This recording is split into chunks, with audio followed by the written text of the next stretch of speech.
பார்க்கறக்கு நம்ம நேர்மையாக இருக்கிறவங்க கோமாளி மாதிரி தெரியும். எந்த காலத்தில் முன்னேறதுன்னு கடனே அடைக்கல, கடனே போகுது, நிம்மதியாக இருக்கும்ல, நிம்மதியாக ஹாப்பியாக இருக்கும்ல, நம்ம கூட இன்னும் நம்ம குடும்பம் இருக்குல்ல, அதுதான் ஜெயிக்கிறதே. கோடி கோடியாக சம்பாதிக்கிறது இங்கே சக்ஸஸ் இல்லை. நீ எப்படி சம்பாதிக்கிற, சம்பாதிச்ச காசில் நீ எப்படி சந்தோஷமாக இருக்கிறேங்கிறதான் சக்ஸஸ். புரியுதுங்களா? பணம் சம்பாதிக்கிறது மட்டும் பிஸ்னஸ் இல்லை.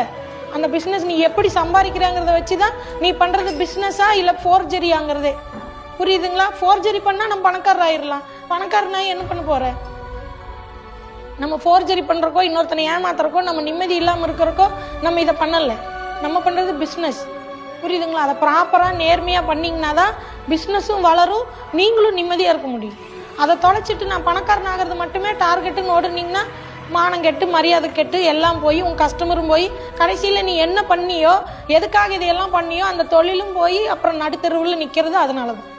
புரியுதுங்களா? அப்போ பிஸ்னஸ் பண்ணால் இப்படி தான் இருக்கும். அதனால பண்ணாத, எங்கேயோ வேலைக்கு போங்கிற இடமெல்லாம் அந்த இடத்துல தான் வரும்.